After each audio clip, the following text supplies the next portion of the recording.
something is rotten in the city of Calgary. An event that is coming up has created an enormous amount of controversy. Calgary has gone viral because of the backlash to this event. The mayor himself has described this event as creating division, escalating emotions, and making some Calgarians feel unsafe. The CTV says that this event has, quote, sparked sharp debate in the community.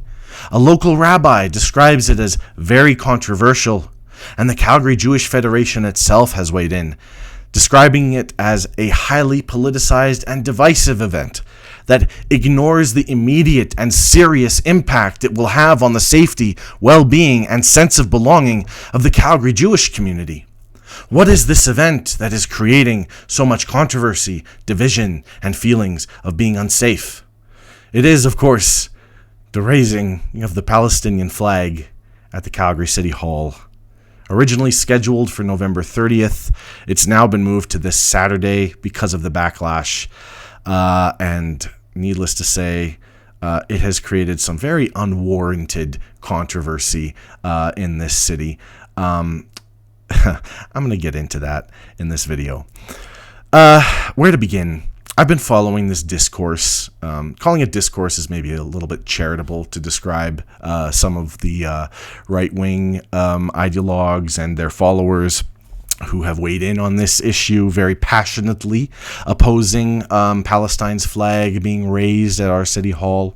Many of them have made the point, why should any nation's flag other than Canada's be lifted at our city hall?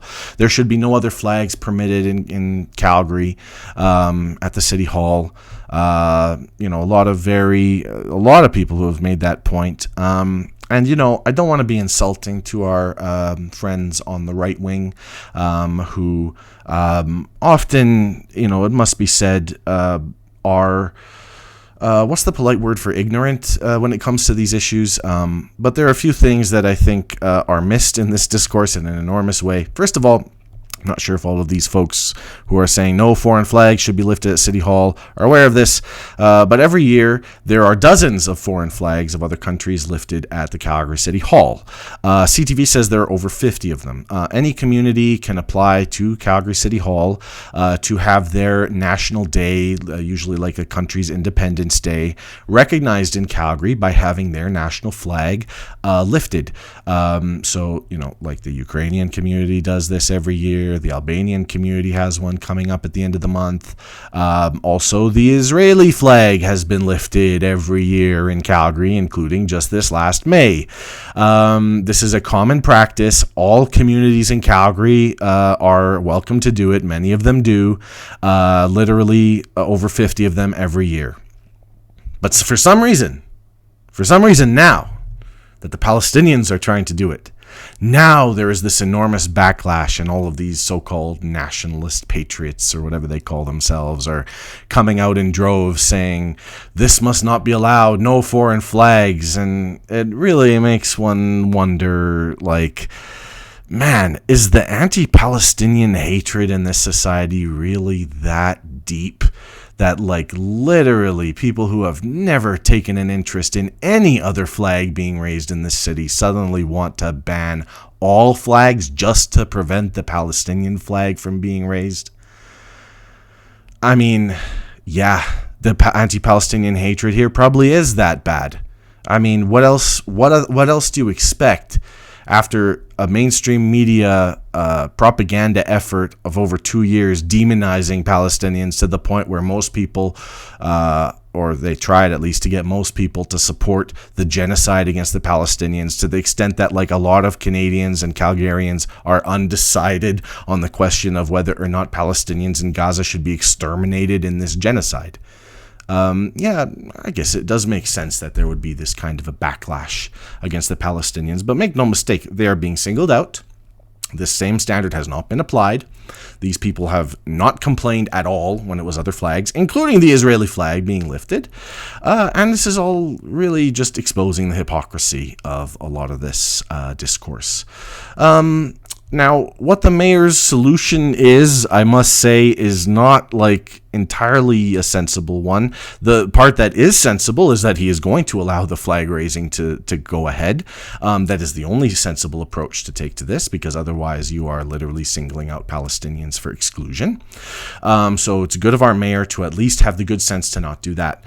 His actual response is a little bit jarring, because he then says it's going to be moved to the 15th to so that it's moved. There was the International Day of Solidarity with Palestine is on the 29th. But in the 80s, there was a declaration of independence by Palestinian political leaders on the 15th of November. So it's been moved to that day instead. Fine, no issue with that.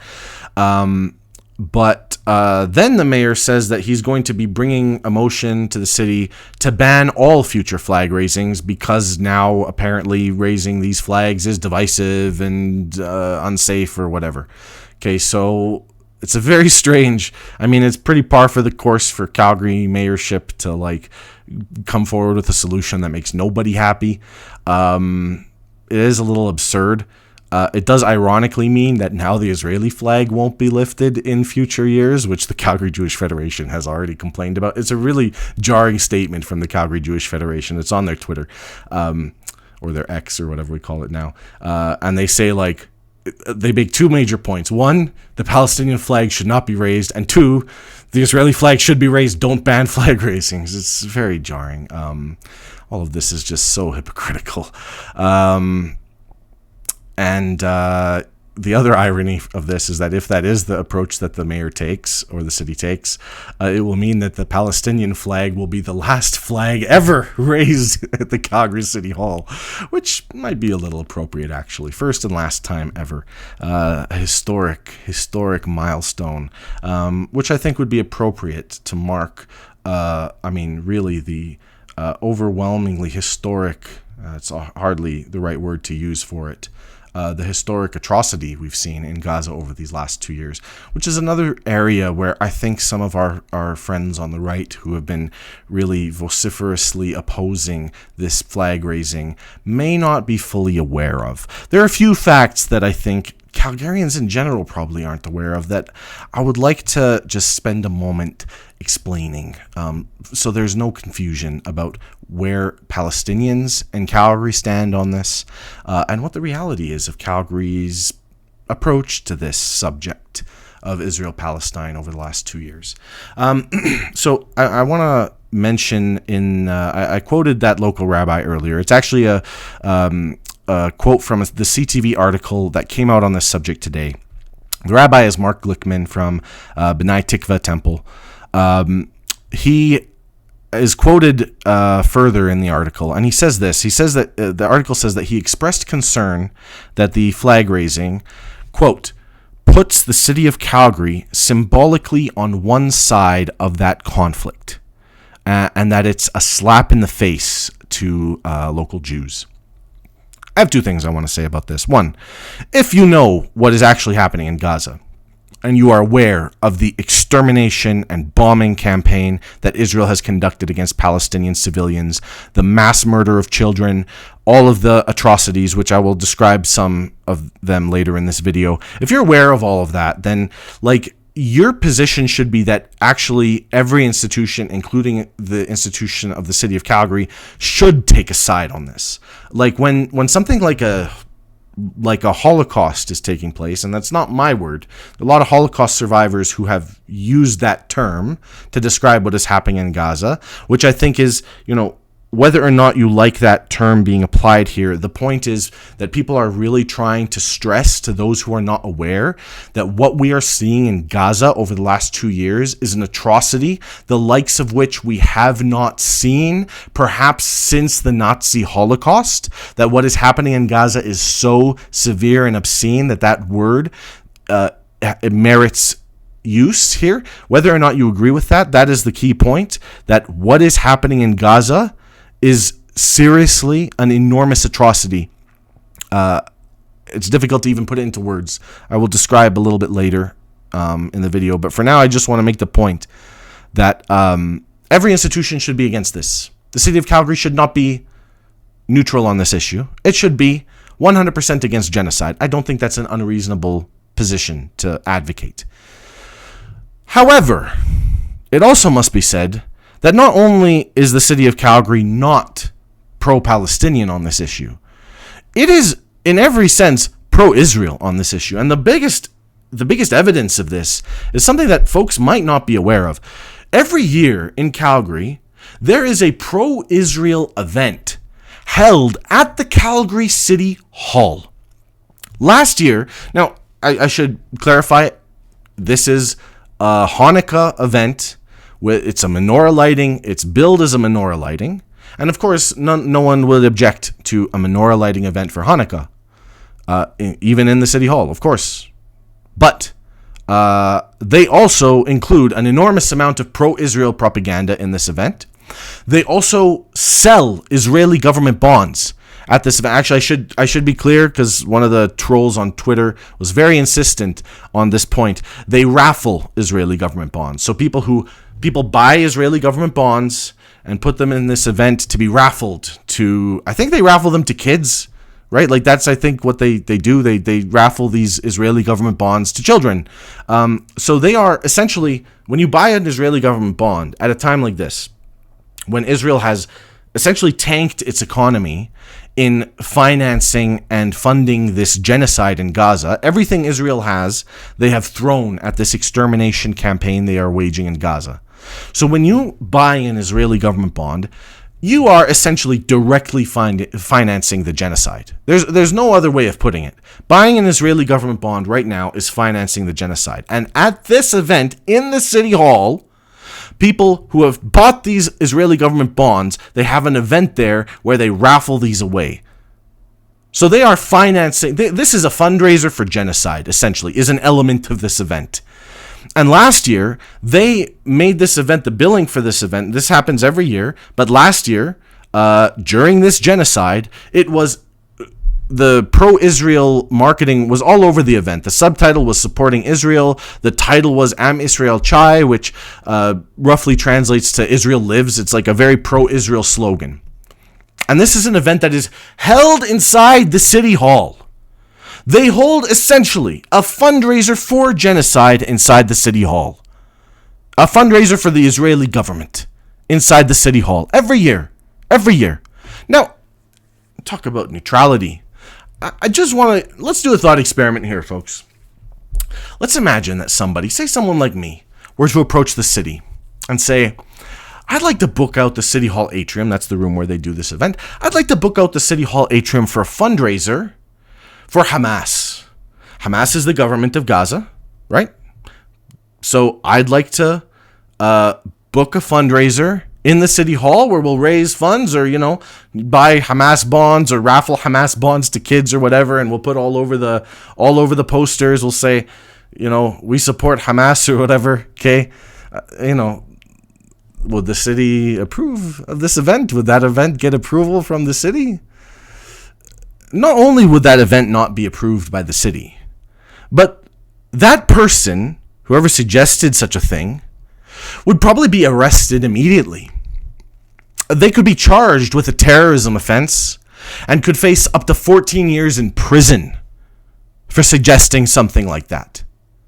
And yet, the Israeli army, which is conducting a Holocaust in Gaza, they are allowed to declare their support for that inside the City Hall. And now, I want to be really clear, because, I think there are probably people watching this who are, wondering why I keep using this term Holocaust, and, what is actually, why is this such a big deal that Israeli government bonds are sold? People who maybe have a sense that this is two sides who are just really, both of them are at fault, and it's just an unfortunate thing, and we should age-old conflict has always been the case, whatever.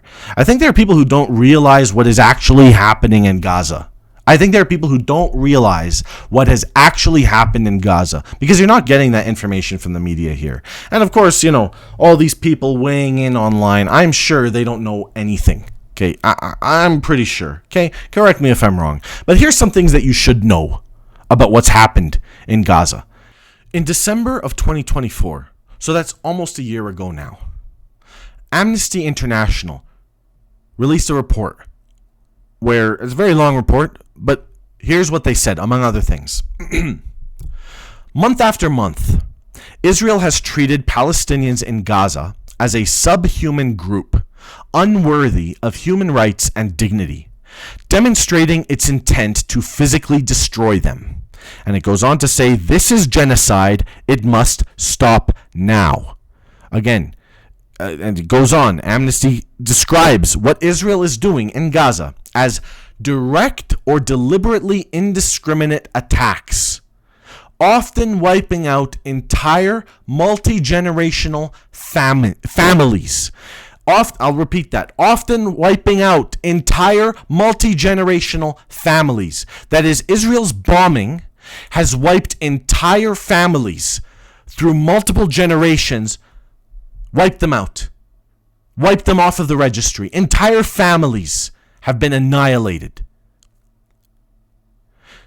Amnesty continues, Israel has caused unprecedented destruction, which experts say occurred at a level and speed not seen in any other conflict in the 21st century, leveling entire cities and destroying critical infrastructure, agricultural land, and cultural and religious sites.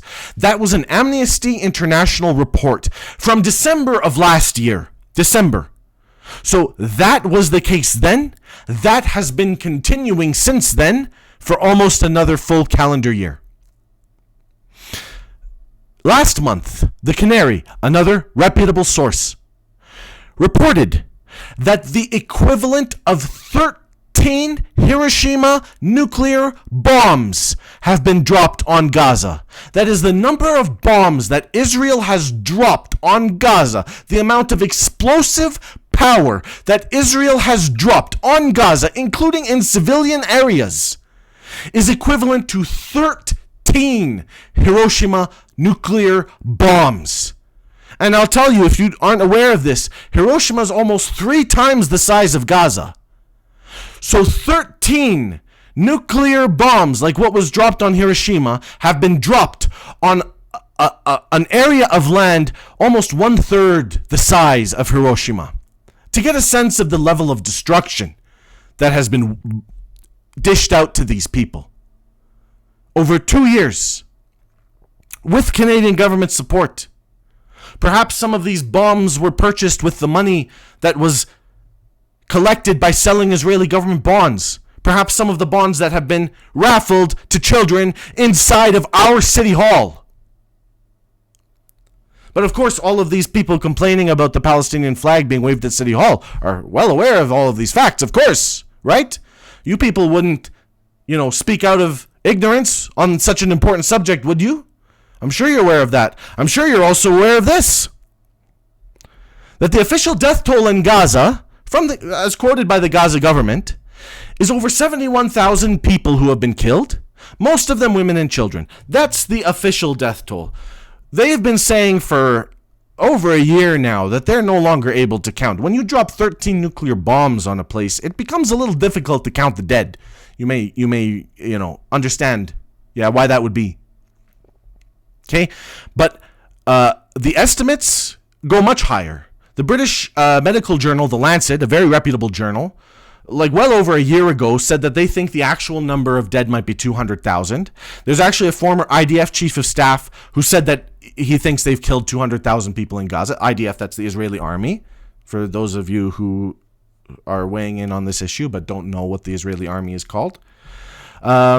And if you include the people who are still going to die because of the aftermath, the aftermath of what happens when you drop the equivalent of 13 nuclear bombs on civilian areas, there are people who are still going to die. And by the way, Israel continues to restrict humanitarian aid and food and medicine and water from getting into Gaza.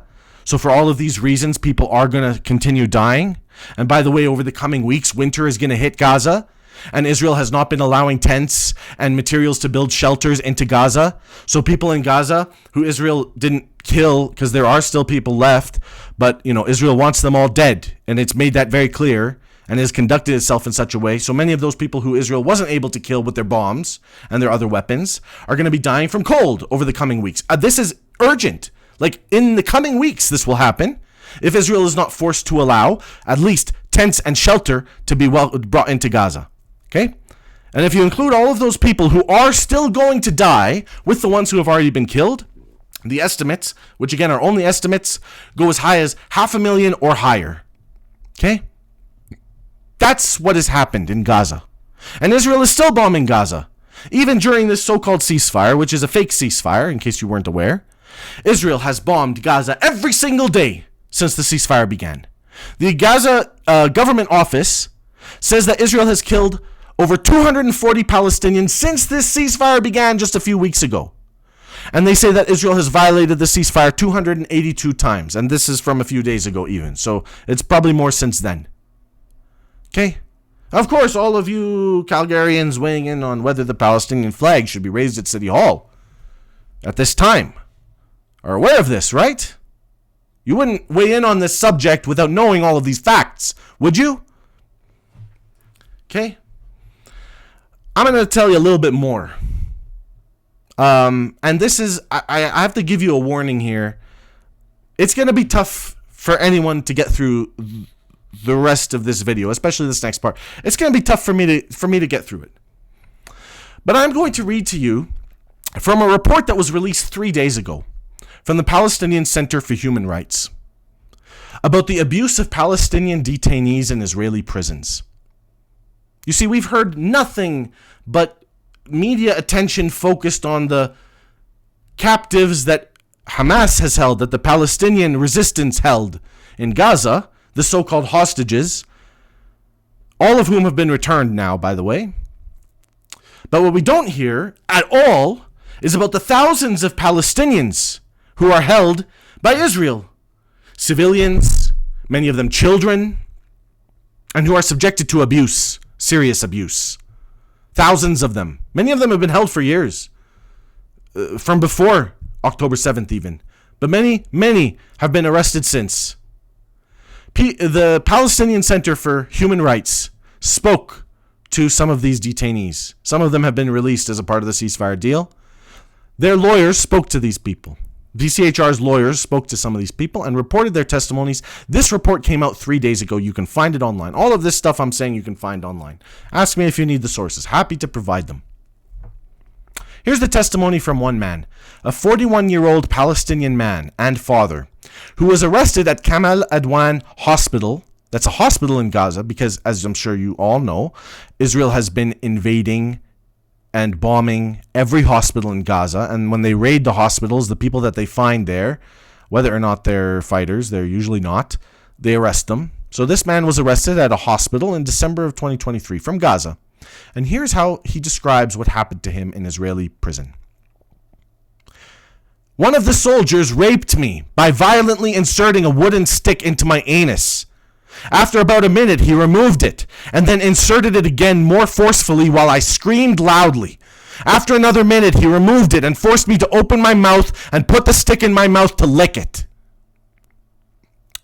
Here's another one from that report by a 42-year-old Palestinian woman and mother who was arrested at a checkpoint in Gaza by Israeli soldiers in November of 2024.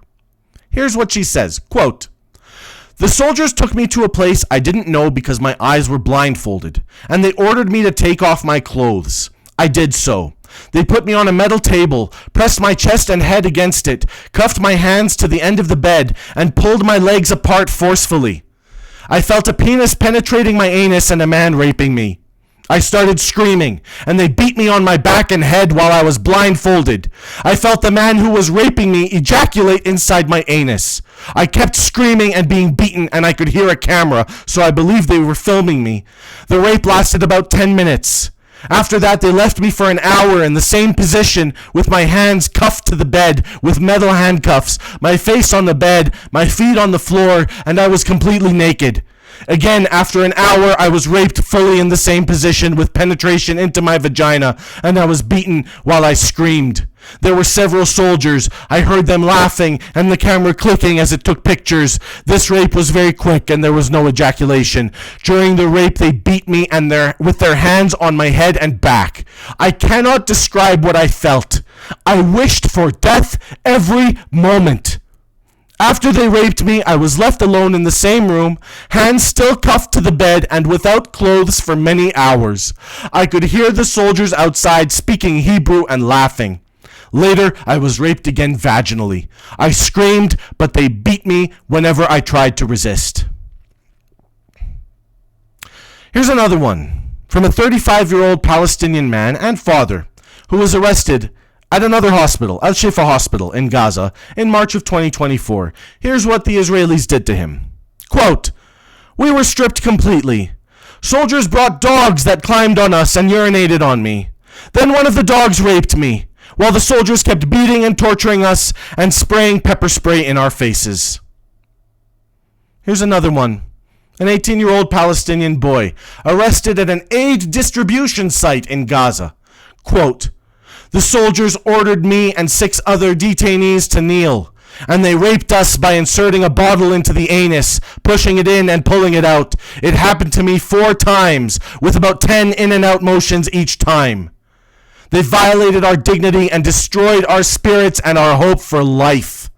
I had wanted to continue my education. Now I am lost after what happened to me." PCHR has over 100 testimonies like this. And that's just one report by one organization. For those of us who have been following this very closely over the last 2 years, there are thousands of reports that we have seen of atrocities like this. I could go on. I'm going to spare us that. But if you're wondering why Palestinians are protesting, and why it is especially important right now that the Palestinian flag be raised at the Calgary City Hall, this is why. Because Gaza has been subjected to something over these last 2 years that I struggle to even find the words to describe, but which I think can maybe and probably inadequately be described as a Holocaust.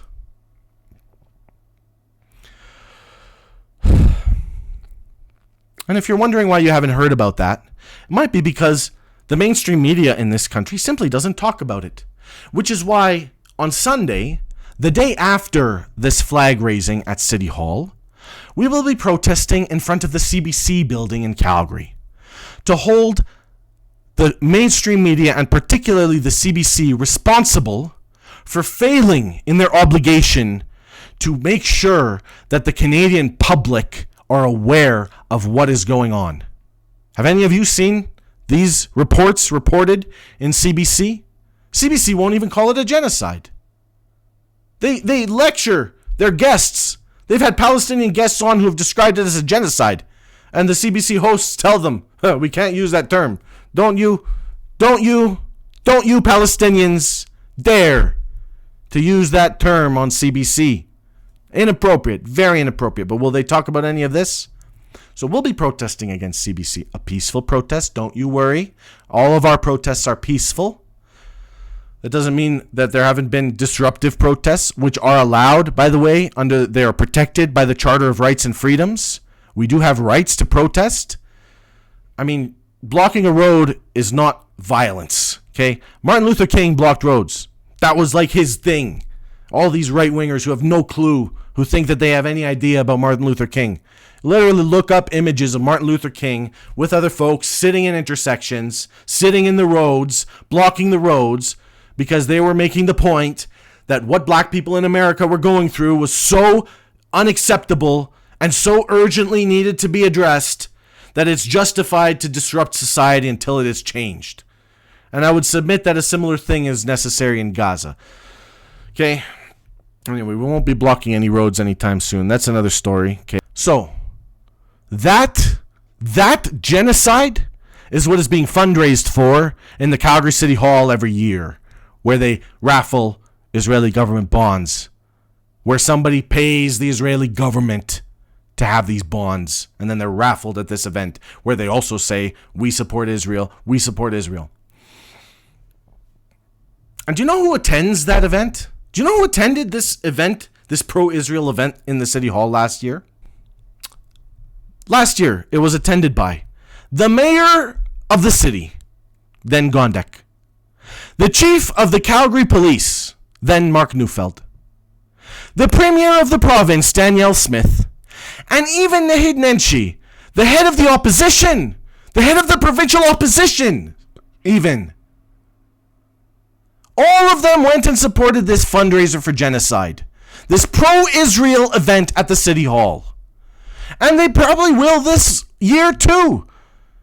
I think they should cancel that event, actually. I think if we're talking about canceling events that are divisive, that are controversial, that make people in this city feel unsafe, you should cancel that fundraiser in the City Hall.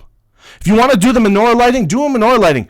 Don't make it a pro-Israel event. Leave Israel out of it. Why would you want this genocidal rape army to be a part of your event? Leave it out. And if they're not going to leave it out, cancel it. There are a bajillion places in the city you can hold these kinds of events. Okay? It does not need to be held at our City Hall.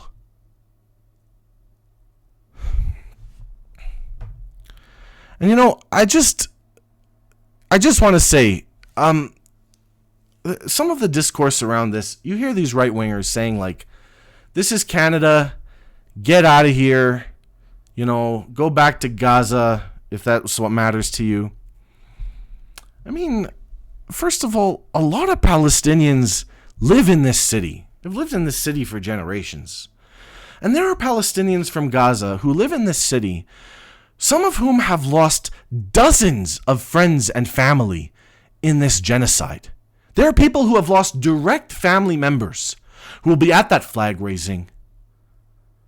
Yeah, I mean, these are Calgarians. These are people who participate in this society. Some of them are your neighbors. Some of them are the people that you see around you. Okay? They work in all professions. They're members of this city, of this community, of this country. They have a right also to feel safe. They're watching the slaughter of their people, and they're watching it endorsed by the institutions of this country. There's the media institutions, the government institutions, the police institutions, the business institutions. They're all totally complicit in this genocide. Okay? But they're members of this community too. And I'll tell you, man, I was also born and raised in Calgary, and I was educated in Calgary for the most part. And when I went to high school here, we watched Schindler's List, we watched The Pianist, we watched these films about the Holocaust, and, I learned about the horror of that period. And, I always thought the lesson from watching these films and learning about that period, I always thought the lesson was that, like, when that kind of an injustice is being done, you must drop everything and do whatever you can to stop it. That you have an obligation to speak out against these things. And that's how I've tried to conduct myself. That's what I've tried to do these last 2 years. I've seen this Holocaust in Gaza, and I've done everything within my power.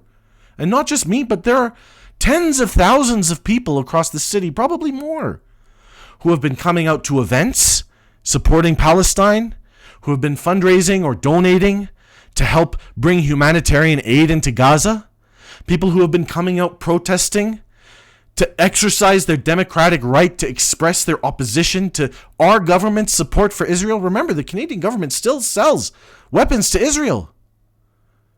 Okay? They still declare Israel to be one of their most important allies. Okay? And they still allow fundraisers in the bloody City Hall for the genocide. So people in this city, tens of thousands of them, if not more, have been coming out. There have been protests almost every week. There were daily vigils at City Hall for a while. These people are Calgarians. These people are Albertans. And they have a right to be heard. Okay? So many of these right-wing people who are standing against this flag raising are people who claim to be Alberta first and Canada first, or whatever, sovereignty, or pro-nationalist. Okay, you know what? Don't claim to care about the people in this city if you're prepared to stifle them in this way. The tens of thousands of people who are standing on the right side of this issue, this historic issue, as historic, perhaps, as the Holocaust was in its time. And the tens of thousands, if not more, of Calgarians who are standing on the right side, they deserve better than to be stifled. The people who want to be at this flag raising deserve to be allowed to be there. These are Calgarians. These are Albertans. Don't claim to be a patriot if you think that these people should be stifled. So that what? So that minority of people who support this genocide, and I'm not talking about the Jewish community as a whole, by the way, because we have a lot of Jewish allies in this space who have been standing with us from day one, from before October 7th. There are groups like Independent Jewish Voices who have been at all of our protests, who have stood with us firmly. Okay? These people do not speak for the entire Jewish community. Okay? And they're not even all Jews. There are a lot of like non-Jewish pro-Israel supporters who, for whatever reason, maybe a really warped view of Christianity or whatever other reason, maybe they buy into this propaganda. There are a lot of people who support Israel, but I'm pretty sure they're a minority. Yeah, they're certainly not showing out in large numbers in the streets like the people who are against the genocide are. And I like to think that those people really are the voice of the people of Calgary on this issue. It's the people who have been organizing and coming out every single week, just about, since October 7th of 2023 to oppose this genocide. Yeah, don't claim to be a patriot if you don't want to stand up for the rights of those people. And what those people want is to see the Palestinian flag lifted from the Calgary City Hall at this time. Okay? To ban that would be a mark of shame upon this city. That would be remembered throughout history. I don't want to see Calgary remembered in that way. I don't want to see Calgary remembered as the place where the racists and the bigots were, so powerful, and the Zionists, the Nazis of this age, when those people, I don't want to see Calgary as the place where, remembered as the place where those people were powerful enough to prevent this very simple symbolic act of the Palestinian flag being raised in the middle of Gaza's Holocaust. I want Calgary to be remembered as a place where the Palestinian flag was raised in Gaza's hour of need. I want Calgary to be remembered that way. I was born in this city. I have that right to demand that. So, I hope that all of you will join us in support of this historic flag raising on Saturday. And I also hope that you will join us the following day at the CBC office as we protest against CBC for failing to adequately inform the Canadian public about the truth about these issues. I hope to see you all at both of those events. God bless.